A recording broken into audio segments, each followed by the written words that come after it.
नमस्कार दोस्तों, मैं संतोष पटेल स्वागत करता हूं आपके अपने YouTube चैनल डिजिटल भंडार पर।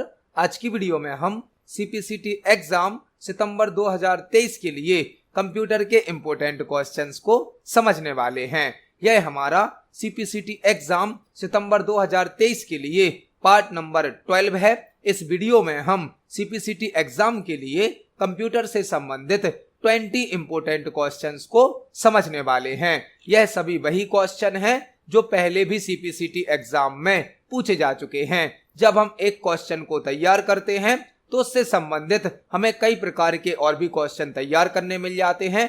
आप सभी क्वेश्चंस को नोट जरूर करें, क्योंकि पेपर में एक क्वेश्चन से संबंधित कई प्रकार के और भी क्वेश्चन बन सकते हैं। चलिए शुरुआत करते हैं आज की इस वीडियो का।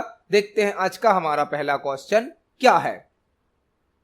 पहला क्वेश्चन हमसे पूछा गया है, MS exhale back stage view निम्न में से किस टैब में मौजूद होता है।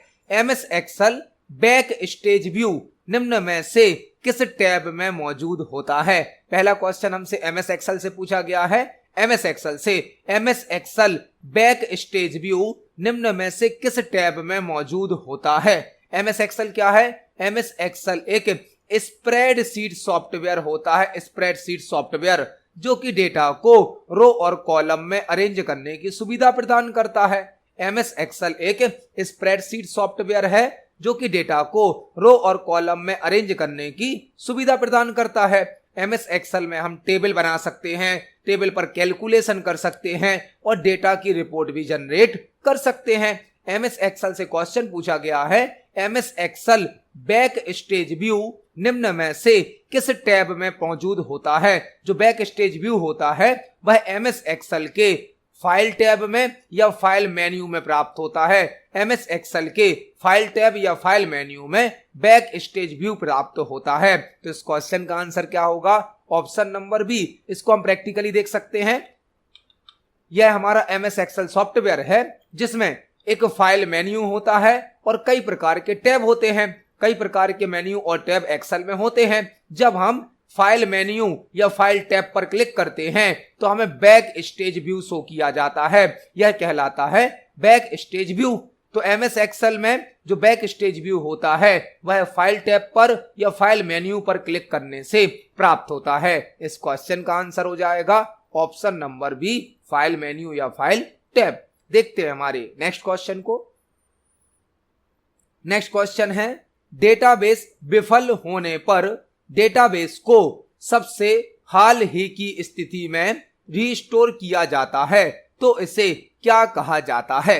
डेटाबेस विफल होने पर जब डेटाबेस को सबसे हाल ही की सही स्थिति में रिस्टोर किया जाता है तो इसे क्या कहा जाता है। एक क्वेश्चन हमसे पूछा गया है जो कि DBMS से संबंधित है। DBMS से संबंधित, DBMS मतलब क्या होता है? Database management system. Database management system DBMS का फुल फॉर्म होता है। DBMS एक ऐसा सॉफ्टवेयर होता है जो कि डेटाबेस को बनाने की, डेटाबेस को ऑर्गेनाइज करने की, डेटाबेस पर कई प्रकार के ऑपरेशन परफॉर्म करने की सुविधा प्रदान करता है। कई प्रकार के DBMS सॉफ्टवेयर होते हैं जैसे कि MS एक्सेल, ओरेकल, MySQL, कई प्रकार के सॉफ्टवेयर होते हैं। हमसे क्वेश्चन पूछा गया है, डेटाबेस विफल होने पर मतलब डेटाबेस जब हम बनाते हैं और उसमें कोई प्रॉब्लम आ जाती है वह विफल हो जाता है। डेटाबेस विफल होने पर जब डेटाबेस को सबसे हाल ही की सही स्थिति में रिस्टोर किया जाता है तो इसे क्या कहा जाता है। हमने कोई डेटाबेस बनाया और वह प्रॉब्लम के कारण, किसी टेक्निकल प्रॉब्लम के कारण यदि डिस्टर्ब हो जाता है, विफल हो जाता है, तो डेटाबेस की जो लास्ट करेक्ट स्टेट थी, डेटाबेस की जो लास्ट सही स्टेट थी, उसी में यदि डेटाबेस को वापस भेजना है तो हमें डेटाबेस को रिस्टोर करना होता है। और रिस्टोर करना होता है मतलब रिकवरी करनी होती है। रिकवरी, डेटाबेस में किसी प्रॉब्लम को आने पर जब डेटाबेस डिस्टर्ब हो जाता है तो उस डेटाबेस को वापस रिस्टोर करना होता है, जिसके लिए हमें डेटाबेस में रिकवरी करनी होती है। रिकवरी मतलब जो भी हमारा डेटा का लॉस हुआ है वह सभी करेक्ट हो जाता है और हमारा डेटाबेस वापस आ जाता है। डेटाबेस की रिकवरी करने के लिए पहले डेटा का बैकअप भी बनाना होता है। बैकअप के द्वारा ही हम डेटा की रिकवरी या रिस्टोर कर सकते हैं। तो इस क्वेश्चन का आंसर क्या होगा?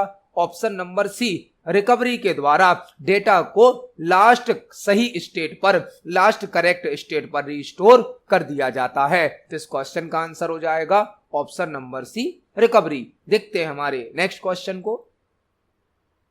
नेक्स्ट क्वेश्चन है, निम्नलिखित में से कौन एक नेटवर्क डिवाइस है? निम्नलिखित में से कौन एक नेटवर्क डिवाइस है? हमें 4 डिवाइस के नाम दिए गए हैं और हमसे पूछा गया है निम्नलिखित में से कौन एक नेटवर्क डिवाइस है। नेटवर्क क्या होता है? नेटवर्क मल्टीपल कंप्यूटर और मल्टीपल डिवाइसेस का कलेक्शन होता है, ग्रुप होता है।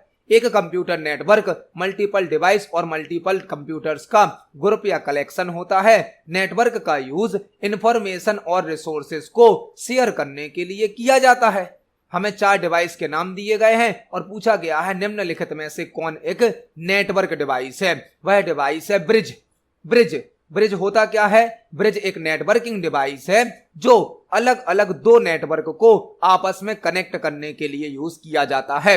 ब्रिज एक नेटवर्किंग डिवाइस है जो 2 अलग अलग नेटवर्क को आपस में जोड़ देता है और ब्रिज केवल उन्हीं नेटवर्क पर वर्क करता है जिन नेटवर्क में एक समान प्रोटोकॉल यूज किए जाते हैं। फॉर एग्जाम्पल, हमारे पास एक नेटवर्क यह है और दूसरा नेटवर्क यह है। अब यदि हमें दोनों नेटवर्क को आपस में कनेक्ट करना है, आपस में जोड़ना है, तो हम बीच में ब्रिज का यूज करेंगे। ब्रिज क्या करेगा? 2 अलग अलग नेटवर्क को आपस में जोड़ देगा, कनेक्ट कर देगा। लेकिन ब्रिज केवल उन्हीं नेटवर्क को आपस में कनेक्ट करता है जिन नेटवर्क में एक जैसे प्रोटोकॉल यूज किए जाते हैं, समान प्रोटोकॉल। जबकि एक और डिवाइस होती है गेटवे भी एक नेटवर्किंग डिवाइस है जो अलग अलग 2 नेटवर्क को आपस में जोड़ती है और ऐसे नेटवर्क को जोड़ती है जिनमें अलग अलग प्रोटोकॉल भी यूज किए जाते हैं। तो ब्रिज और गेटवे दोनों ही नेटवर्किंग डिवाइस हैं जो कि 2 अलग अलग नेटवर्क को आपस में कनेक्ट करती हैं। लेकिन ब्रिज केवल वहां पर वर्क करता है जहां पर दोनों नेटवर्क में एक जैसे प्रोटोकॉल यूज किए जाते हैं, जबकि गेटवे वहां पर वर्क करता है जहां पर दोनों नेटवर्क में अलग अलग प्रोटोकॉल यूज किए जाते हैं। तो इस क्वेश्चन का आंसर क्या होगा? Option number A, bridge. Light pen तो एक इनपुट डिवाइस है। स्टाइलस टैबलेट के साथ यूज किया जाता है। स्टाइलस एक पेन होता है जिसका use graphics tablet, pen tablet या डिजिटल टैबलेट के साथ किया जाता है। Graphics tablet, digital tablet, digitiser tablet या पेन टैबलेट एक इनपुट डिवाइस होती है जिसके माध्यम से हम स्क्रीन पर किसी ऑब्जेक्ट को ड्रॉ कर सकते हैं, स्क्रीन पर किसी ऑब्जेक्ट को सिलेक्ट कर सकते हैं। ग्राफिक्स टैबलेट के साथ एक पेन होता है, पेन जिसे स्टाइलस कहा जाता है। तो इस क्वेश्चन का आंसर हो जाएगा option number A, bridge. Bridge एक नेटवर्क डिवाइस होती है। देखते हैं हमारे नेक्स्ट क्वेश्चन को। नेक्स्ट क्वेश्चन है, सेल क्या होता है? सेल क्या होता है? हमें एक शब्द दिया गया है सेल और हमसे पूछा गया है यह क्या होता है। सेल क्या होता है? ऑप्शन नंबर ए क्या है? यह एक हार्डवेयर कंपोनेंट है, हार्डवेयर घटक है। ऑप्शन नंबर बी है यह एक कमांड इंटरप्रेटर है। ऑप्शन नंबर सी है यह कंप्यूटर का एक भाग है। और ऑप्शन नंबर डी है यह सीपीयू शेड्यूलिंग का एक टूल है। हमसे पूछा गया है सेल क्या होता है।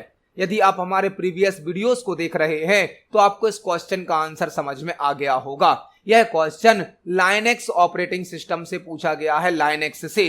लाइनेक्स क्या होता है? लाइनेक्स एक ऑपरेटिंग सिस्टम होता है। लाइनेक्स एक सिस्टम सॉफ्टवेयर होता है। लाइनेक्स एक फ्री सॉफ्टवेयर होता है। लाइनेक्स एक ओपन सोर्स सॉफ्टवेयर होता है। लाइनेक्स को लिनस टोरवाल्ड्स के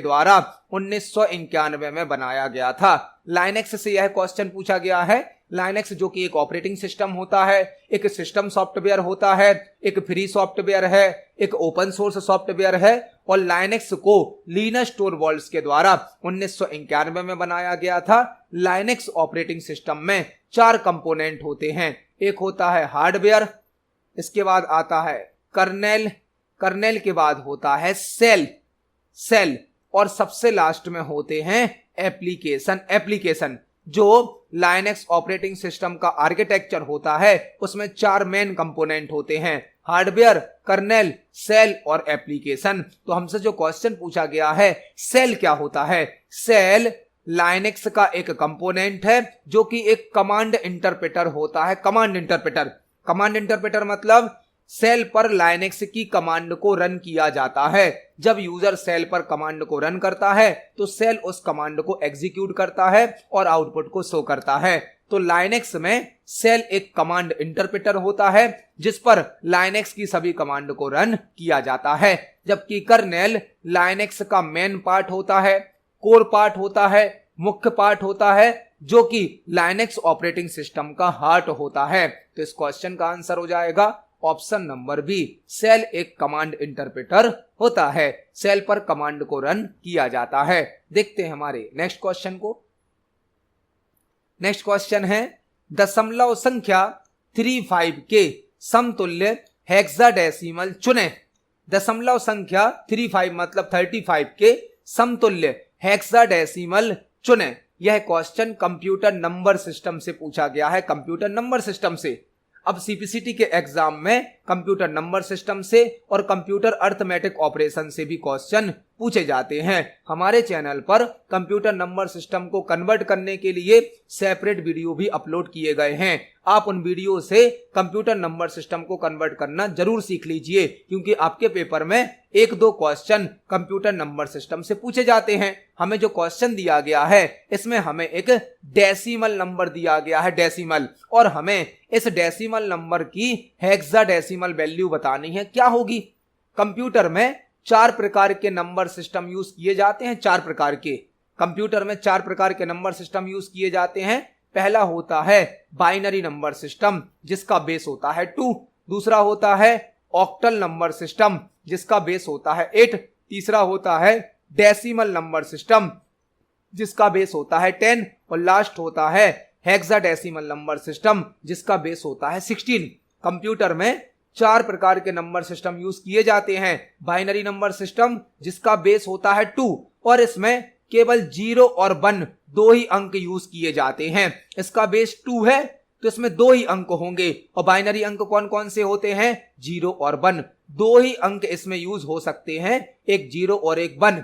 दूसरा कौन सा नंबर सिस्टम है? ऑक्टल। ऑक्टल नंबर सिस्टम का बेस कितना होता है? 8। तो इसमें 0 से लेके 7 तक का कोई भी नंबर यूज किया जा सकता है। 0 से लेके 7 तक का टोटल 8 होंगे, लेकिन 0 से कहां तक के? 7 तक के। डेसिमल नंबर सिस्टम, इसका बेस 10 होता है। इसमें टोटल 10 डिजिट हो सकते हैं, लेकिन 0 से लेकर 9 तक के नंबर ही डेसिमल नंबर सिस्टम में स्टोर किए जाते हैं। और लास्ट होता है हेक्साडेसिमल नंबर सिस्टम जिसका बेस होता है 16। इसमें 0 से लेकर 9 तक तो नंबर यूज होते हैं। 10 को A से रिप्रेजेंट किया जाता है, 11 को B से रिप्रेजेंट किया जाता है, 12 को C से रिप्रेजेंट किया जाता है, 13 को D से रिप्रेजेंट किया जाता है, 14 को E से रिप्रेजेंट किया जाता है और 15 को F से रिप्रेजेंट किया जाता है। तो कंप्यूटर में 4 प्रकार के नंबर सिस्टम यूज किए जाते हैं। बाइनरी जिसका बेस होता है 2 जिसमें 0 और 1 ही स्टोर किए जा सकते हैं। दूसरा होता है ऑक्टल जिसका बेस होता है 8 जिसमें 0 से लेकर 7 तक के नंबर स्टोर किए जाते हैं। तीसरा होता है डेसिमल नंबर सिस्टम जिसका बेस होता है 10। इसमें 0 से लेकर 9 तक के नंबर स्टोर किए जा सकते हैं। और लास्ट होता है हेक्साडेसिमल नंबर सिस्टम जिसका बेस होता है 16। इसमें 0 से लेकर 9 तक तो नंबर यूज होंगे, लेकिन 10 से लेकर 15 तक अल्फाबेट यूज किए जाते हैं। और हमें जो क्वेश्चन दिया गया है इसमें एक डेसिमल नंबर दिया गया है 35।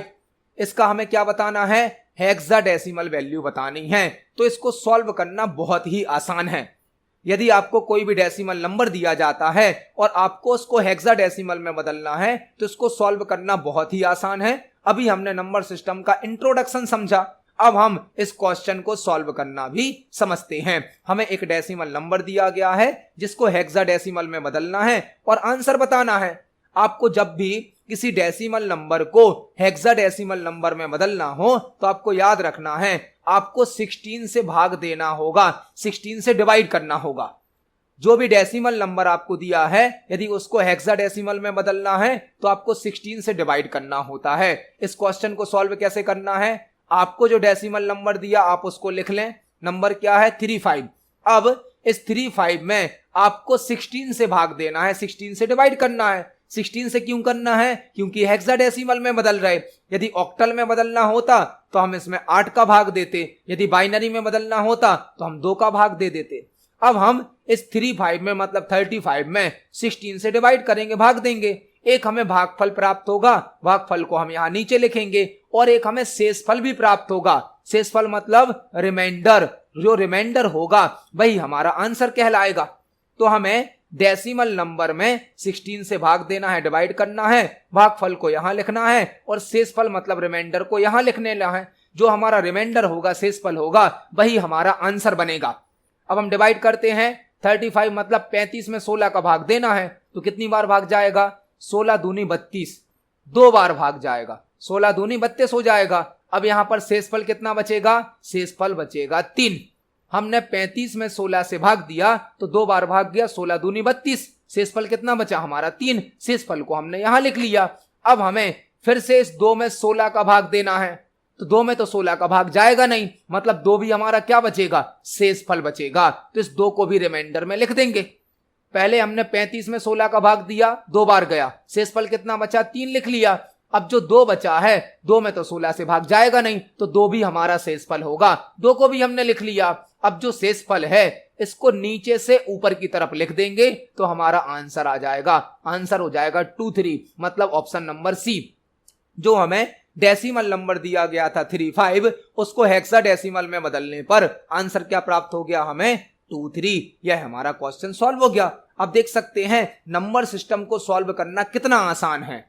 कंप्यूटर में 4 प्रकार के नंबर सिस्टम होते हैं, लेकिन जब हम इनको कन्वर्ट करते हैं तो यह 12 टाइप्स के हो जाते हैं, 12 प्रकार के हो जाते हैं। और अब सीपीसीटी के पेपर में 1-2 क्वेश्चन कंप्यूटर नंबर सिस्टम से जरूर पूछे जाते हैं। हमारे चैनल पर सेपरेट वीडियोस भी अपलोड किए गए हैं नंबर सिस्टम को कन्वर्ट करने के लिए, आप उन्हें जरूर चेक करें। इस क्वेश्चन का आंसर क्या होगा? Option number C 23। देखते हैं हमारे नेक्स्ट क्वेश्चन को। नेक्स्ट क्वेश्चन है, कंप्यूटर सिस्टम से जुड़ने वाली तारों से रहित आरामदायक और सुविधाजनक कार्य प्रणाली प्रदान करने वाले कीबोर्ड किस प्रकार के कीबोर्ड कहलाते हैं? कंप्यूटर सिस्टम से जुड़ने वाली तारों से रहित मतलब बिना तार के, बिना वायर के, आरामदायक और सुविधाजनक कार्य प्रणाली प्रदान करने वाले कीबोर्ड किस प्रकार के कीबोर्ड कहलाते हैं? हमसे क्वेश्चन पूछा गया है जो कि कीबोर्ड से संबंधित है। कीबोर्ड क्या है? कीबोर्ड एक इनपुट डिवाइस होती है। इनपुट डिवाइस, कीबोर्ड एक इनपुट डिवाइस होती है जो कि कंप्यूटर सिस्टम में डेटा को एंटर करने के लिए यूज की जाती है। हमसे क्वेश्चन पूछा गया है ऐसे कौन से कीबोर्ड होते हैं जिनमें वायर नहीं होता है, जो बिना वायर के होते हैं, बिना तार के होते हैं और कंफर्टेबल होते हैं, सुविधाजनक होते हैं, वह कहलाते हैं वायरलेस कीबोर्ड। वायरलेस कीबोर्ड आप देख सकते हैं यहां लिखा है कंप्यूटर से जुड़ने वाली तारों से रहित, मतलब बिना तार के, बिना वायर के कौन सा कीबोर्ड होता है? वायरलेस कीबोर्ड होता है, जिसको आप आसानी से यूज कर सकते हो। तो इस क्वेश्चन का आंसर क्या हो जाएगा?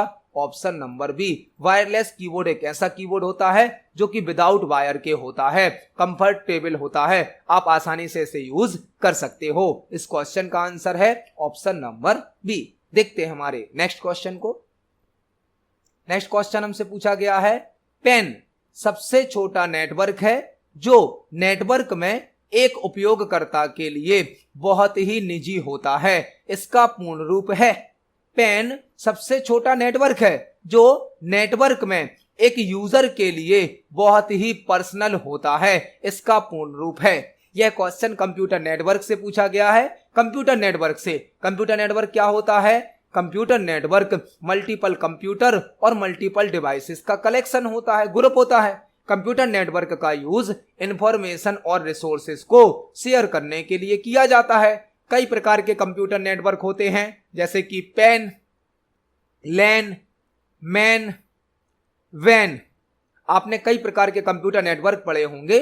कंप्यूटर नेटवर्क से ही हमसे क्वेश्चन पूछा गया है। पेन सबसे छोटा नेटवर्क है। पेन जो है यह साइज में सबसे छोटा नेटवर्क है जो नेटवर्क में एक यूजर के लिए बहुत ही पर्सनल होता है।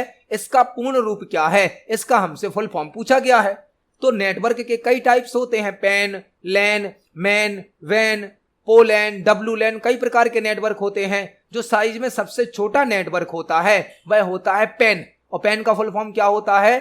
Personal area network. Personal area network. Pan size में सबसे छोटा नेटवर्क होता है जिसका फुल फॉर्म होता है पर्सनल एरिया नेटवर्क। इसके अलावा लैन, लैन मतलब लोकल एरिया नेटवर्क, मैन मतलब मेट्रोपॉलिटन एरिया नेटवर्क, और वैन मतलब वाइड एरिया नेटवर्क। साइज में सबसे छोटा नेटवर्क होता है पैन और साइज में सबसे बड़ा नेटवर्क होता है वैन। वैन मतलब वाइड एरिया नेटवर्क जो कि पूरी दुनिया में फैला हुआ है। इंटरनेट वैन नेटवर्क का एग्जाम्पल होता है इंटरनेट, और इंटरनेट को नेटवर्क ऑफ नेटवर्क भी कहा जाता है। तो यहां पर हमसे पैन का फुल फॉर्म पूछा गया था। पैन का फुल फॉर्म क्या होता है? पर्सनल एरिया नेटवर्क, जो कि साइज में सबसे छोटा नेटवर्क होता है। इस क्वेश्चन का आंसर हो जाएगा ऑप्शन नंबर ए। पैन का फुल फॉर्म होता है पर्सनल एरिया नेटवर्क। देखते हैं हमारे नेक्स्ट क्वेश्चन को। नेक्स्ट क्वेश्चन है ब्लैंक अगले निर्देश के मेमोरी स्थान का पता मतलब एड्रेस रखता है जिसे वर्तमान निर्देश पूरा होने के बाद फैच किया जाना है। ब्लैंक अगले निर्देश के मेमोरी स्थान का पता मतलब एड्रेस रखता है जिसे वर्तमान निर्देश के पूरा होने के बाद फैच किया जाना है। ऑप्शन नंबर ए क्या है? Program counter. Option number B क्या है? Data register. Option number C क्या है? Instruction register. और ऑप्शन नंबर डी है एक्यूमुलेटर रजिस्टर। यह क्वेश्चन रजिस्टर से संबंधित है। रजिस्टर से संबंधित हमें 4 प्रकार के रजिस्टर के नाम दिए गए हैं और हमसे पूछा गया है ऐसा कौन सा रजिस्टर होता है जो नेक्स्ट इंस्ट्रक्शन के मेमोरी एड्रेस को स्टोर करता है जिसे करंट इंस्ट्रक्शन कंप्लीट होने के बाद फैच किया जाना है। यह क्वेश्चन रजिस्टर से संबंधित है। रजिस्टर होता क्या है? रजिस्टर हमारे कंप्यूटर की एक प्राइमरी मेमोरी होती है। प्राइमरी मेमोरी जो कि साइज में सबसे छोटी मेमोरी होती है और स्पीड में सबसे अधिक फास्ट मेमोरी होती है। रजिस्टर कंप्यूटर की एक प्राइमरी मेमोरी है जो कि साइज में सबसे छोटी होती है और स्पीड में सबसे अधिक फास्ट होती है। रजिस्टर मेमोरी सीपीयू मतलब प्रोसेसर के अंदर ही होती है। सीपीयू जिसे प्रोसेसर भी कहा जाता है, जिसका फुल फॉर्म होता है सेंट्रल प्रोसेसिंग यूनिट, जो कि हमारे कंप्यूटर सिस्टम का ब्रेन होता है, दिमाग होता है। सीपीयू के अंदर एक मेमोरी होती है जो कि होती है रजिस्टर, जो कि साइज में सबसे छोटी होती है, स्पीड में सबसे अधिक फास्ट होती है। हमसे क्वेश्चन पूछा गया है ब्लैंक अगले निर्देश के मेमोरी स्थान का पता मतलब एड्रेस रखता है जिसे वर्तमान निर्देश पूरा होने के बाद फैच किया जाना है। मतलब हमसे यह पूछा गया है ऐसा कौन सा रजिस्टर होता है जो नेक्स्ट इंस्ट्रक्शन के एड्रेस को स्टोर करता है, क्योंकि करंट इंस्ट्रक्शन जैसे ही कंप्लीट होगा तो नेक्स्ट इंस्ट्रक्शन को रन किया जाएगा। वह रजिस्टर कहलाता है program counter register. Program counter register एक ऐसा रजिस्टर होता है जो नेक्स्ट इंस्ट्रक्शन के एड्रेस को स्टोर करता है। मतलब इस क्वेश्चन का आंसर हो जाएगा ऑप्शन नंबर ए, प्रोग्राम काउंटर रजिस्टर। देखते हैं हमारे नेक्स्ट क्वेश्चन को। नेक्स्ट क्वेश्चन है पोर्टेबल डिजिटल डिवाइसों जैसे घड़ियों या सौर ऊर्जा से चालित कैलकुलेटरों में उपयोग की जाने वाली वह डिस्प्ले कौन सी है जो बहुत कम ऊर्जा की खपत करती है। पोर्टेबल डिजिटल डिवाइसों मतलब ऐसी डिवाइसेस जिनको आसानी से एक स्थान से दूसरे स्थान पर ले जाया जा सकता है। पोर्टेबल डिजिटल डिवाइसों जैसे घड़ियों और सौर ऊर्जा से चालित कैलकुलेटरों में उपयोग की जाने वाली वह डिस्प्ले कौन सी है जो बहुत कम ऊर्जा की खपत करती है। हमसे क्वेश्चन पूछा गया है जो डिजिटल वॉच होती हैं या कैलकुलेटर होते हैं उनमें जो स्क्रीन शो की जाती है, डिस्प्ले शो किया जाता है, वह कौन सी डिस्प्ले स्क्रीन होती है। यह क्वेश्चन मॉनिटर से संबंधित है।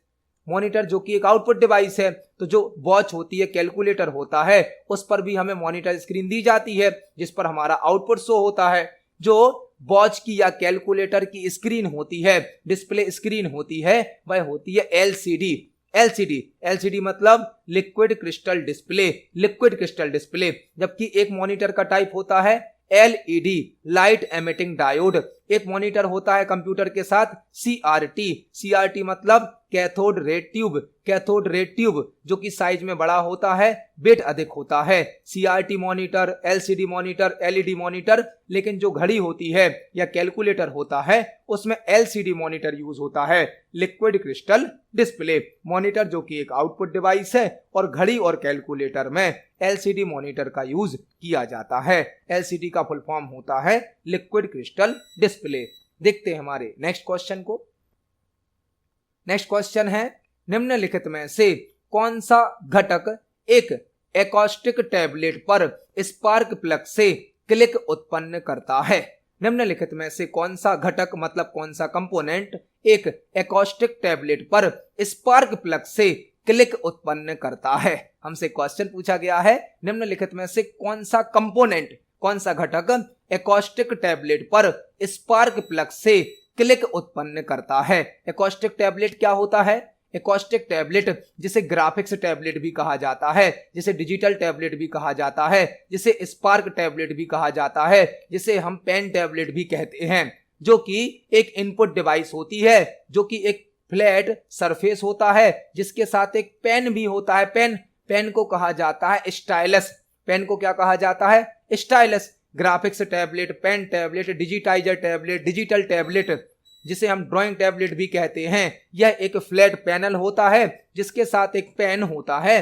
पेन मतलब स्टाइलस। जब हम पेन को इस डिजिटल टैबलेट पर मूव करते हैं, एकॉस्टिक टैबलेट पर मूव करते हैं, तो हम कोई ऑब्जेक्ट ड्रॉ कर सकते हैं, किसी ऑब्जेक्ट को सिलेक्ट कर सकते हैं, और इस पेन मतलब स्टाइलस के माध्यम से क्लिक भी कर सकते हैं। क्लिक भी मतलब इस क्वेश्चन का आंसर क्या हो जाएगा? Option number D. Acoustic tablet पर स्पार्क प्लग से क्लिक उत्पन्न करता है उसका पेन मतलब कि स्टाइलस। तो इस क्वेश्चन का आंसर क्या हो जाएगा? Option number D. आपको यूएसबी का फुल फॉर्म भी याद होना चाहिए, यूनिवर्सल सीरियल बस। पक क्या है? पक भी एक इनपुट डिवाइस है। पक भी क्या होता है? एक इनपुट डिवाइस होता है। तो इस क्वेश्चन का आंसर हो जाएगा ऑप्शन नंबर डी, स्टाइलस। देखते हैं हमारे नेक्स्ट क्वेश्चन को। नेक्स्ट क्वेश्चन है, कंप्यूटर डिस्प्ले में सामान्यतः उपयोग होने वाला कनेक्टर निम्न में से कौन सा है? कंप्यूटर डिस्प्ले में सामान्यतः उपयोग होने वाला कनेक्टर निम्न में से कौन सा है? कंप्यूटर डिस्प्ले मतलब मॉनिटर से क्वेश्चन पूछा गया है। मॉनिटर से, मॉनिटर जो कि एक आउटपुट डिवाइस होती है जो हमें सॉफ्ट कॉपी आउटपुट प्रदान करती है। मॉनिटर जो कि एक आउटपुट डिवाइस है जो हमें सॉफ्ट कॉपी आउटपुट प्रदान करती है। कई प्रकार के मॉनिटर होते हैं। सीआरटी मॉनिटर मतलब cathode ray tube, LCD monitor मतलब liquid crystal display, LED monitor मतलब लाइट एमिटिंग डायोड। हमसे क्वेश्चन पूछा गया है, कंप्यूटर डिस्प्ले में जनरली उपयोग होने वाला कनेक्टर कौन सा होता है? मॉनिटर के साथ बीजीए कनेक्टर का यूज किया जाता है। बीजीए मतलब video graphics array. Video graphics array monitor के साथ जनरली बीजीए कनेक्टर का या बीजीए पोर्ट का यूज किया जाता है। बीजीए का फुल फॉर्म होता है वीडियो ग्राफिक्स एरे। और अब मॉनिटर के साथ HDMI पोर्ट भी यूज होने लगा है। HDMI मतलब high definition multimedia interface. High definition multimedia interface का यूज भी मॉनिटर के साथ होने लगा है। तो इस क्वेश्चन का आंसर हो जाएगा option number B, VGA connector. देखते हैं हमारे नेक्स्ट क्वेश्चन को। नेक्स्ट क्वेश्चन है, यदि आपका प्रिंटर ऑफलाइन है या यह तैयार नहीं है तो अगले प्रिंटिंग कार्य का क्या होगा? यदि आपका प्रिंटर ऑफलाइन है मतलब आपका प्रिंटर बंद है, अभी वर्क नहीं कर रहा है, या यह तैयार नहीं है मतलब प्रिंटर रेडी नहीं है, तो अगले प्रिंटिंग कार्य का क्या होगा? प्रिंटर से संबंधित एक क्वेश्चन पूछा गया है। यदि आपका प्रिंटर अभी ऑफलाइन है मतलब वह वर्क करने के लिए रेडी नहीं है, तो आप जो नेक्स्ट प्रिंट देंगे उसका क्या होगा? प्रिंटर से संबंधित क्वेश्चन है। प्रिंटर क्या होता है? प्रिंटर एक आउटपुट डिवाइस होती है। प्रिंटर एक हार्डवेयर डिवाइस भी है जो कि हमें हार्ड कॉपी आउटपुट प्रदान करती है। प्रिंटर एक आउटपुट डिवाइस है, एक हार्डवेयर डिवाइस है जो कि हमें हार्ड कॉपी आउटपुट प्रदान करती है। प्रिंटर के द्वारा आउटपुट को पेपर पर प्रिंट किया जाता है और पेपर पर प्रिंट होने वाले आउटपुट को हार्ड कॉपी आउटपुट कहा जाता है। फाइल को या डॉक्यूमेंट को प्रिंट करने के लिए प्रिंट ऑप्शन का यूज किया जाता है। प्रिंट की शॉर्टकट की होती है Ctrl+P। हमसे क्वेश्चन क्या पूछा गया है, यदि आपका प्रिंटर ऑफलाइन है या यह तैयार नहीं है तो अगले प्रिंटिंग कार्य का क्या होगा। आपका प्रिंटर यदि अभी प्रिंटिंग के लिए रेडी नहीं है और आपने प्रिंट आउट दे दिया है तो जो प्रिंट आउट दिया गया है उसका क्या होगा, यह हमें यहां पर बताना है। यदि आपका प्रिंटर अभी रेडी नहीं है, प्रिंटर प्रिंटिंग के लिए तैयार नहीं है और आप प्रिंट आउट देते हैं तो जो भी प्रिंट दिया जाता है वह क्यू में स्टोर हो जाता है। क्यू में, क्यू मतलब एक लाइन, क्यू मतलब क्या है, एक लाइन। तो लाइन में मतलब क्यू में प्रिंट हमारा स्टोर हो जाता है। जैसे ही प्रिंटर वर्क करने के लिए रेडी होगा, स्टार्ट होगा, हमारा प्रिंट आउट निकल आएगा। मतलब हम जो भी प्रिंट देते हैं वह सभी प्रिंट हमारे क्यू में स्टोर हो जाते हैं और जैसे ही हमारा प्रिंटर ऑन होता है, रेडी होता है, तो सभी प्रिंट को प्रिंट कर दिया जाता है। मतलब इस क्वेश्चन का आंसर क्या हो जाएगा, ऑप्शन नंबर सी। जब भी हमारा प्रिंटर ऑफलाइन होगा और हम प्रिंट आउट देंगे तो हमारा प्रिंट कहां स्टोर हो जाता है, held in the print Q, print के क्यू में स्टोर हो जाता है और जैसे ही प्रिंटर ऑन होगा, रेडी होगा, तो हमारा प्रिंट आउट निकल जाता है। इस क्वेश्चन का आंसर होगा ऑप्शन नंबर सी। देखते हैं हमारे नेक्स्ट क्वेश्चन को। नेक्स्ट क्वेश्चन है, दशमलव संख्या 20 का बाइनरी समतुल्य निम्न में से क्या होगा। दशमलव संख्या 20 मतलब 20 का बाइनरी समतुल्य निम्न में से क्या होगा। कंप्यूटर नंबर सिस्टम का अगला क्वेश्चन हमें मिला। आज की वीडियो में ही हमने डेसिमल नंबर सिस्टम को हेक्साडेसिमल में बदलना सीखा था और वहां पर हमने सभी प्रकार के नंबर सिस्टम को समझा था, उनके बेस को समझा था, उनकी रेंज को समझा था। अगला क्वेश्चन क्या है, दशमलव संख्या 20 का बाइनरी समतुल्य निम्न में से क्या होगा। मतलब जो डेसिमल नंबर दिया गया है अब हमें इसे बाइनरी में बदलना है। अभी हमने डेसिमल नंबर को किस में बदला था, हेक्साडेसिमल में। अब हमें इस डेसिमल नंबर को किस में बदलना है, बाइनरी में। डेसिमल का बेस कितना था, 10, और जब हमने हेक्साडेसिमल में बदला था तो हमें वहां पर 16 से डिवाइड करना पड़ा था। और अब हमें डेसिमल को किस में बदलना है, बाइनरी में। तो बाइनरी का बेस कितना होता है, 2, मतलब किससे डिवाइड कर देंगे, अब हम 2 से डिवाइड कर देंगे, 2 से भाग देंगे, तो यह क्वेश्चन सॉल्व हो जाएगा। इस क्वेश्चन को सॉल्व करने के कई तरीके हैं, हम आपको यहां पर 2 तरीके बताने वाले हैं। हमें एक डेसिमल नंबर दिया गया है जिसको हमें किस में बदलना है, बाइनरी में। आज की वीडियो में ही हमने डेसिमल नंबर को बदला था हेक्साडेसिमल में, जहां पर हमने 16 से भाग दिया था, 16 से डिवाइड किया था। अब हमें डेसिमल नंबर को किस में बदलना है, बाइनरी में। और बाइनरी का बेस कितना होता है, 2, तो यहां पर हमें भाग देना पड़ेगा अब 2 से, क्योंकि बाइनरी का बेस कितना होता है, 2 होता है। तो हमारा नंबर क्या है, 20। इसमें हम 2 से भाग देते जाएंगे और जो रिमाइंडर मतलब शेषफल आएगा उसको यहां नोट करेंगे। तो हमें 20 में 2 का भाग देना है, कितनी बार भाग जाएगा, 10 बार। कोई शेषफल बचेगा क्या, नहीं बचेगा, तो शेषफल हमारा कितना हो जाएगा, 0। इसके बाद फिर हमें यहां पर 2 का भाग फिर से देना है 10 में, कितनी बार भाग जाएगा हमारा, 5 बार भाग जाएगा। शेषफल कुछ बचेगा क्या, नहीं बचेगा, तो 0। अब हमें फिर 5 में 2 से भाग देना है, तो 5 में जब 2 से भाग देंगे तो कितनी बार भाग जाएगा, 2 बार भाग जाएगा और एक क्या बचेगा हमारा, शेषफल बचेगा। इसके बाद हमें 2 में फिर से 2 का भाग देना है, तो जब 2 में 2 का भाग देंगे तो कितनी बार जाएगा, 1 बार जाएगा और शेषफल क्या बचेगा, 0। अब इस 1 में 2 का भाग देंगे तो क्या 1 में 2 का भाग चला जाएगा, नहीं जाएगा, तो यह 1 भी हमारा शेषफल होगा। इस 1 को भी हम यहां पर लिख देंगे।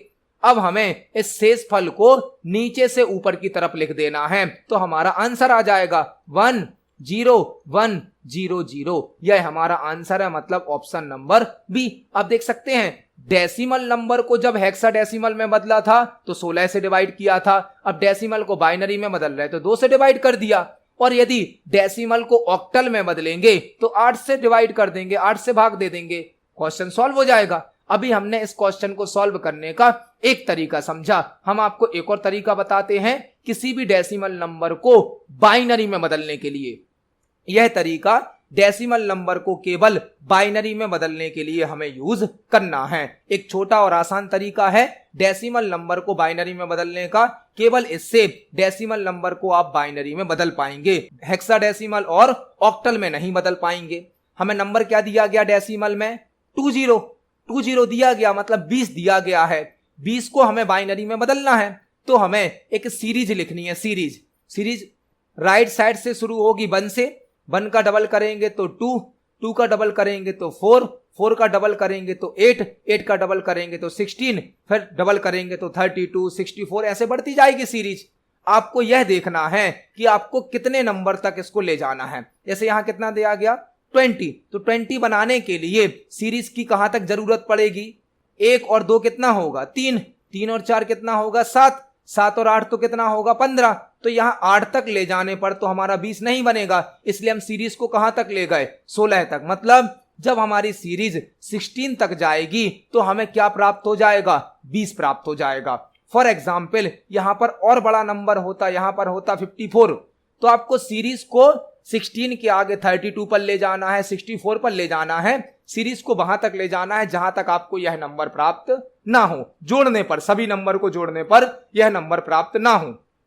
हमें 20 दिया गया था, 20 के लिए हमने सीरीज को कहां तक ले गए हैं 16 तक। सीरीज कहां से शुरू होगी 1 से, 1 के बाद क्या आएगा 2, 2 के बाद 4, 4 के बाद 8, 8 के बाद 16। अब हमें 20 बनाना है, तो 20 बनाने के लिए कौन कौन से नंबर की जरूरत है 16 की जरूरत है, तो 16 को 1 दे देंगे। बाइनरी में 1 और 0 बस होता है। अब यदि हम 16 में 8 ऐड करेंगे तो 24 हो जाएगा, 24 हो जाएगा, मतलब 8 की जरूरत नहीं है तो इसको 0 दे दीजिए। 16 में यदि हम 4 जोड़ दें तो कितने हो जाएंगे 20 हो जाएंगे। 16 में 4 जोड़ने पर कितने होंगे 20, तो 4 को भी 1 दे दिया। अब 2 की जरूरत नहीं है तो इसको 0 दे दो, 1 की जरूरत नहीं है तो इसको 0 दे दो। यह हमारा आंसर आ गया। अब देख सकते हैं एक ही क्वेश्चन को सॉल्व करने के 2 तरीके हैं। एक तो हमने भाग देकर डिवाइड करके देखा, दूसरा एक सीरीज के माध्यम से सॉल्व कर दिया। आपको जो नंबर दिया गया है डेसिमल में उसको प्राप्त करने के लिए यह सीरीज आप डबल कर करके एक बड़े नंबर तक ले जा सकते हैं। हमें 20 बनाना था तो 20 बनाने के लिए हम सीरीज को कहां तक ले गए 16 तक। 16 और 4 20 हो गया। इन दोनों का यूज कर रहे तो दोनों को 1 दे दिया, जिन नंबर का यूज नहीं किया उनको 0 दे दिया। यह हमारा आंसर आ गया ऑप्शन नंबर बी। तो आप देख सकते हैं कंप्यूटर नंबर सिस्टम सॉल्व करना कितना आसान है। आपको केवल इनकी ट्रिक पता होनी चाहिए और सीपीसीटी के पेपर में अब 1-2 क्वेश्चन इनके जरूर आते हैं, आपसे यह सॉल्व करते जरूर आना चाहिए। इस क्वेश्चन का आंसर है ऑप्शन नंबर बी। देखते हैं हमारे नेक्स्ट क्वेश्चन को। नेक्स्ट क्वेश्चन है प्रिंटरों का निम्न में से कौन सा समूह लाइन प्रिंटरों की श्रेणी से संबंधित है। प्रिंटरों का निम्न में से कौन सा समूह लाइन प्रिंटरों की श्रेणी से संबंधित है। यह क्वेश्चन प्रिंटर से संबंधित है। प्रिंटर मतलब एक आउटपुट डिवाइस है, एक हार्डवेयर डिवाइस है जो कि हमें हार्ड कॉपी आउटपुट प्रदान करता है। प्रिंटर के द्वारा जो हमें आउटपुट दिया जाता है वह कौन सा आउटपुट होता है हार्ड कॉपी आउटपुट। पेपर पर प्रिंट होने वाले आउटपुट को हार्ड कॉपी आउटपुट कहा जाता है। हमें यहां पर प्रिंटर के नाम दिए गए हैं ग्रुप वाइज प्रिंटर के नाम दिए गए हैं और हमें बताना है इनमें से कौन से ग्रुप में केवल लाइन प्रिंटर है। लाइन प्रिंटर कौन से प्रिंटर होते हैं जो एक बार में एक लाइन को ही प्रिंट करते हैं, एक बार में एक लाइन को प्रिंट करते हैं, वह कहलाते हैं लाइन प्रिंटर। कुछ होते हैं कैरेक्टर प्रिंटर जो एक बार में एक कैरेक्टर प्रिंट करते हैं, कुछ होते हैं लाइन प्रिंटर जो एक बार में कंप्लीट लाइन को प्रिंट करते हैं। तो लाइन प्रिंटर यहां पर हैं ड्रम प्रिंटर, चेन प्रिंटर और band printer. Drum printer, chain printer और बेंड प्रिंटर यह तीनों ही लाइन प्रिंटर की कैटेगरी में आते हैं और यह तीनों ही इंपैक्ट प्रिंटर होते हैं। इंपैक्ट प्रिंटर मतलब जो प्रिंटिंग करते समय साउंड अधिक करते हैं, आवाज अधिक करते हैं। तो इस क्वेश्चन का आंसर क्या हो जाएगा option number B. Drum printer, chain printer और बेंड प्रिंटर लाइन प्रिंटर के एग्जाम्पल होते हैं। देखते हैं हमारे नेक्स्ट क्वेश्चन को। नेक्स्ट क्वेश्चन है बाइनरी संख्या 11001 के समतुल्य दशमलव संख्या निम्न में से कौन सी है। एक और कंप्यूटर नंबर सिस्टम का क्वेश्चन हमें मिला। बाइनरी संख्या, अब हमें एक बाइनरी नंबर दिया गया है 11001 के समतुल्य मतलब बराबर दशमलव संख्या निम्न में से कौन सी है। यह क्वेश्चन भी कंप्यूटर नंबर सिस्टम का है जिसमें हमें एक बाइनरी नंबर दिया गया है और अब इसे किसमें बदलना है, हमें डेसिमल नंबर सिस्टम में बदलना है। हमने आज की वीडियो में ही एक क्वेश्चन देखा था जिसमें डेसिमल नंबर सिस्टम को हेक्साडेसिमल में बदला। एक और क्वेश्चन देखा जिसमें डेसिमल नंबर सिस्टम को बाइनरी में बदला। अगला क्वेश्चन हमें मिल गया है जिसमें बाइनरी नंबर सिस्टम को किसमें बदलना है, डेसिमल में। हमने जो प्रीवियस क्वेश्चन समझा था डेसिमल को बाइनरी में बदलना, उससे ही यह क्वेश्चन सॉल्व हो जाएगा।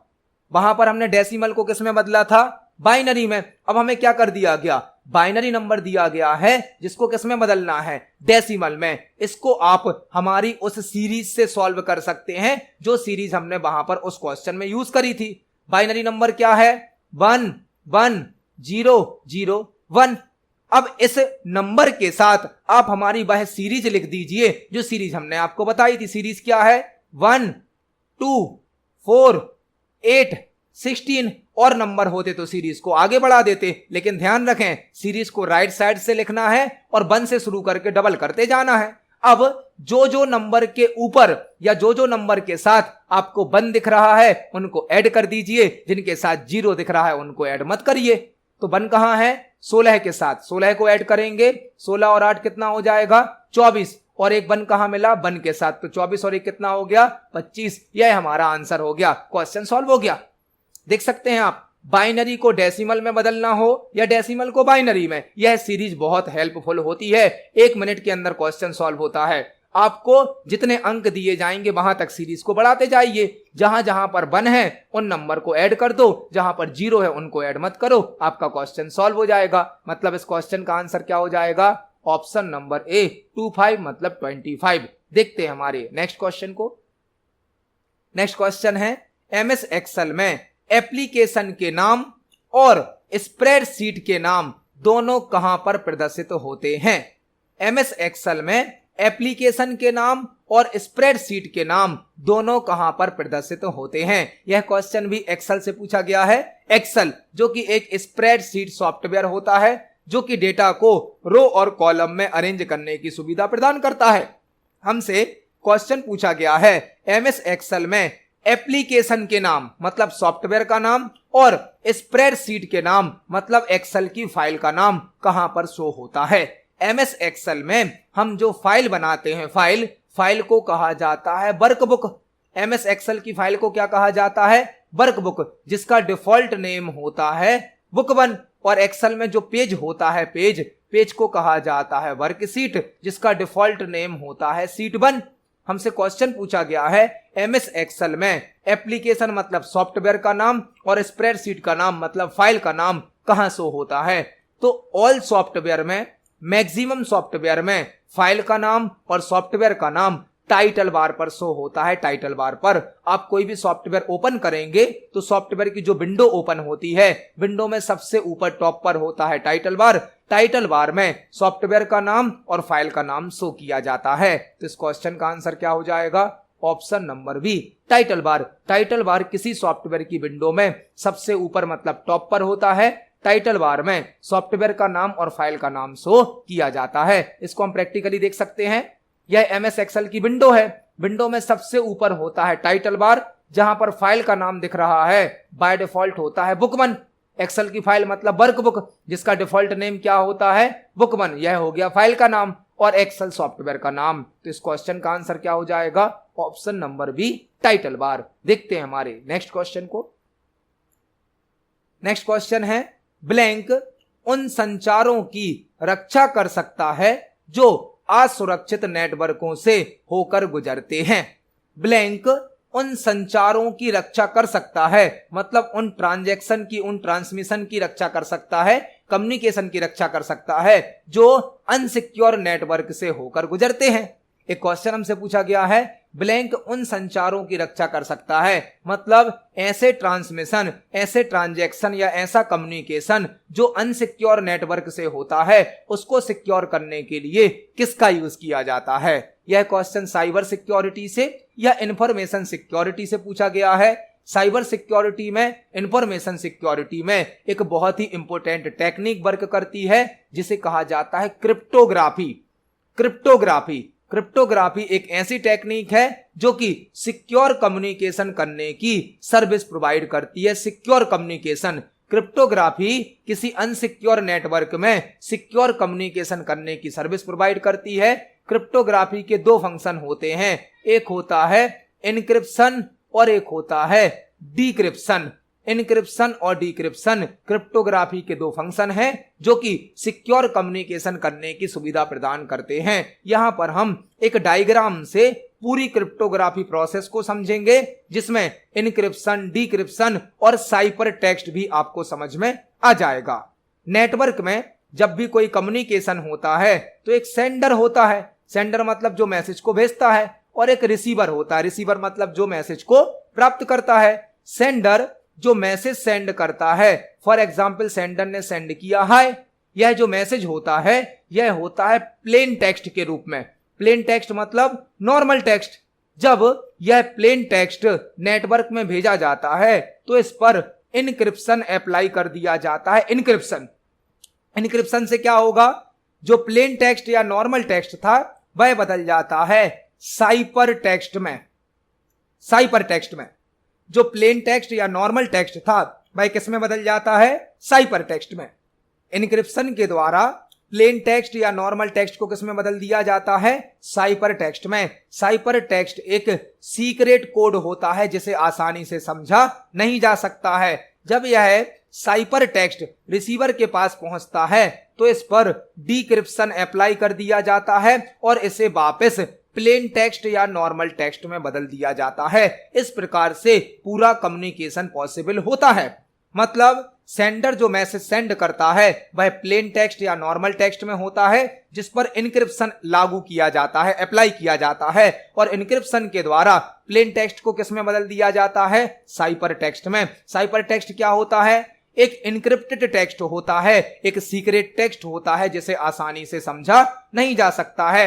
यह साइपर टेक्स्ट जब रिसीवर के पास पहुंचता है तो इस पर डिक्रिप्शन अप्लाई कर दिया जाता है और डिक्रिप्शन के द्वारा साइपर टेक्स्ट को वापस किस में बदल दिया जाता है, प्लेन टेक्स्ट में। इस प्रकार से सिक्योर कम्युनिकेशन किया जाता है। यह होती है क्रिप्टोग्राफी की पूरी प्रोसेस, जिसके दो फंक्शन होते हैं, इनक्रिप्शन और डिक्रिप्शन। इस क्वेश्चन का आंसर हो जाएगा ऑप्शन नंबर बी, क्रिप्टोग्राफी। देखते हैं हमारे नेक्स्ट क्वेश्चन को।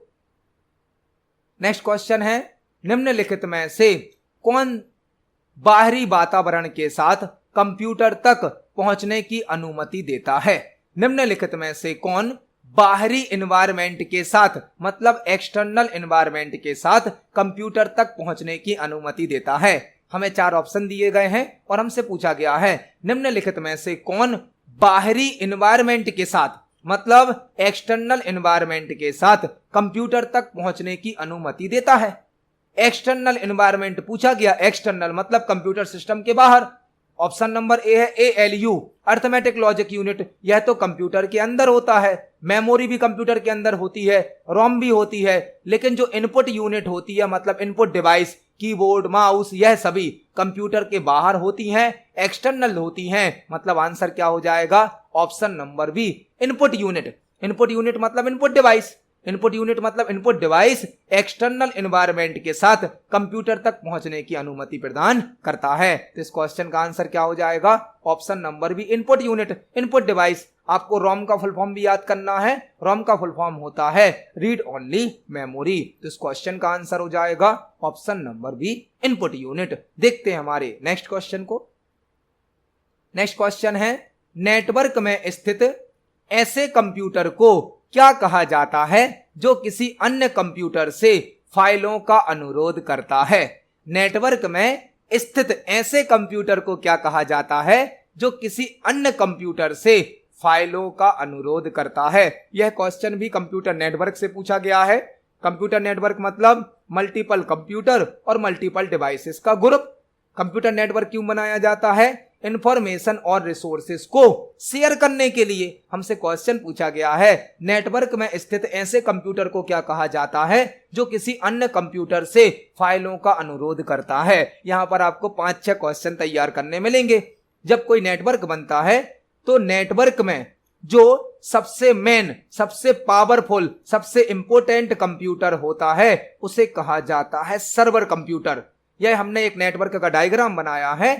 इस नेटवर्क में जो सबसे इंपोर्टेंट, सबसे पावरफुल और मेन कंप्यूटर है उसे कहा जाता है सर्वर कंप्यूटर या होस्ट कंप्यूटर। सर्वर कंप्यूटर या होस्ट कंप्यूटर एक ऐसा कंप्यूटर होता है जो नेटवर्क में सबसे अधिक पावरफुल होता है, सबसे ज्यादा इंपोर्टेंट होता है। जबकि कुछ होते हैं क्लाइंट कंप्यूटर। क्लाइंट कंप्यूटर कौन से होते हैं, जो सभी प्रकार के रिसोर्स के लिए सर्वर पर डिपेंड होते हैं, सर्वर पर निर्भर होते हैं। क्लाइंट कंप्यूटर को जिस फाइल की जिस रिसोर्स की आवश्यकता होती है, क्लाइंट कंप्यूटर उसके लिए सर्वर पर रिक्वेस्ट भेजता है और सर्वर रिक्वेस्ट के आधार पर क्लाइंट को क्या देता है, रिस्पॉन्स देता है। हमसे क्वेश्चन क्या पूछा गया, नेटवर्क में स्थित ऐसे कंप्यूटर को क्या कहा जाता है जो किसी अन्य कंप्यूटर से फाइलों का अनुरोध करता है, वह कहलाता है क्लाइंट कंप्यूटर। क्लाइंट कंप्यूटर कौन सा कहलाएगा, एक ऐसा कंप्यूटर जो कि नेटवर्क में अदर कंप्यूटर पर डिपेंड होता है, अदर कंप्यूटर पर निर्भर होता है, वह कहलाता है क्लाइंट कंप्यूटर। क्लाइंट सभी प्रकार के रिसोर्स सर्वर से प्राप्त करता है, क्लाइंट सर्वर को रिक्वेस्ट भेजता है, सर्वर क्लाइंट की रिक्वेस्ट के आधार पर रिस्पॉन्स उपलब्ध कराता है। सर्वर का दूसरा नाम क्या होता है, होस्ट। होस्ट या सर्वर ऐसा कंप्यूटर है जो नेटवर्क का मेन कंप्यूटर है, सबसे पावरफुल कंप्यूटर है, और सर्वर अदर कंप्यूटर्स को रिसोर्स उपलब्ध कराता है। तो क्लाइंट हो गया वह कंप्यूटर जो सर्वर या होस्ट को रिक्वेस्ट भेजता है, जबकि सर्वर या होस्ट क्या हो गया, जो मल्टीपल क्लाइंट को रिसोर्स उपलब्ध कराते हैं। इस क्वेश्चन का आंसर हो जाएगा ऑप्शन नंबर ए, क्लाइंट। देखते हैं हमारे नेक्स्ट क्वेश्चन को। नेक्स्ट क्वेश्चन है, किसी इमेज की पिक्सल डायमेंशन का वास्तविक अर्थ है ब्लैंक पर उस इमेज के प्रदर्शित होने वाले आकार और गुणवत्ता की माप। किसी इमेज की पिक्सल डायमेंशन का वास्तविक अर्थ है ब्लैंक पर उस इमेज के प्रदर्शित होने वाले आकार और गुणवत्ता की माप है। एक क्वेश्चन हमसे पूछा गया है, किसी इमेज की पिक्सल डायमेंशन। पिक्सल क्या होता है, पिक्सल एक डॉट होता है। स्क्रीन पर किसी भी स्क्रीन पर, लैपटॉप, कंप्यूटर, मोबाइल पर जो भी ऑब्जेक्ट बनाए जाते हैं वह मल्टीपल डॉट से मिलकर बने होते हैं। मल्टीपल डॉट मतलब पिक्सल। इन पिक्सल की संख्या को कहा जाता है रेजोल्यूशन। पिक्सल की संख्या को क्या कहा जाता है, रेजोल्यूशन। रेजोल्यूशन जितना अधिक होगा पिक्चर की क्वालिटी उतनी अच्छी होगी, रेजोल्यूशन जितना कम होगा पिक्चर की क्वालिटी उतनी खराब होगी। पिक्सल की संख्या अधिक होगी तो रेजोल्यूशन बढ़ जाएगा, पिक्सल की संख्या कम होगी तो रेजोल्यूशन घट जाएगा, और रेजोल्यूशन घटेगा तो इमेज की क्वालिटी खराब हो जाएगी, रेजोल्यूशन बढ़ेगा तो इमेज की क्वालिटी भी अच्छी हो जाएगी। किसी स्क्रीन पर इमेज को या किसी ऑब्जेक्ट को शो करने के लिए पिक्सल का यूज किया जाता है। पिक्सल के ग्रुप को कहा जाता है रेजोल्यूशन। रेजोल्यूशन पर पिक्चर की क्वालिटी डिपेंड होती है, और रेजोल्यूशन को पीपीआई में मेजर किया जाता है। पीपीआई में रेजोल्यूशन को किसमें नापा जाता है, पिक्सल पर इंच में, पीपीआई में। क्वेश्चन क्या पूछा गया हमसे, किसी इमेज की पिक्सल डायमेंशन का वास्तविक अर्थ है ब्लैंक पर उस इमेज के प्रदर्शित होने वाले आकार और गुणवत्ता की माप। इमेज को कहां पर शो किया जाए इन चारों ऑप्शन में से कि हमें इमेज की क्वालिटी और साइज का मेजरमेंट कर सकें, समझ में आ जाए। ऑप्शन नंबर ए क्या है, पेपर पर मतलब कागज पर। कागज पर तो पिक्सल की हमें जो डायमेंशन है, जो साइज है, वह समझ में नहीं आएगी। व्हाइट बोर्ड पर भी नहीं आएगी, ब्लैक बोर्ड पर भी समझ में नहीं आएगी। वेब मतलब इंटरनेट पर, इंटरनेट मतलब किसी वेबसाइट पर, किसी वेब पेज पर यदि हम इमेज को शो करेंगे मतलब वह कहां शो होगी, स्क्रीन पर शो होगी। कोई वेबसाइट, कोई वेब पेज पर जब हम किसी इमेज को शो करेंगे तो वह स्क्रीन पर शो होगी, और स्क्रीन पर ही पता चलेगा कि उसमें पिक्सल की क्वालिटी कैसी है, उसका रेजोल्यूशन कैसा है। मतलब इस क्वेश्चन का आंसर क्या हो जाएगा, option number C, web. Web मतलब इंटरनेट। इंटरनेट पर जब हम किसी इमेज को शो करेंगे तो वह स्क्रीन या वेब पेज पर शो होगी, जिससे हम उसकी साइज और क्वालिटी को मेजर कर सकते हैं, चेक कर सकते हैं। इस क्वेश्चन का आंसर हो जाएगा ऑप्शन नंबर सी। तो आज की वीडियो में हमने सीपीसीटी एग्जाम के लिए कंप्यूटर से संबंधित 20 इंपोर्टेंट क्वेश्चंस को समझा। जब हम एक क्वेश्चन को समझते हैं तो उससे संबंधित हमें कई प्रकार के और भी क्वेश्चन तैयार करने मिल जाते हैं। आप सभी क्वेश्चंस को पढ़ें, समझें। यदि आपका कोई क्वेश्चन है, कोई डाउट है तो कमेंट सेक्शन में जरूर पूछें। वीडियो पसंद आती है तो वीडियो को लाइक करें, ज्यादा से ज्यादा शेयर करें। मिलते हैं अगली वीडियो में, धन्यवाद।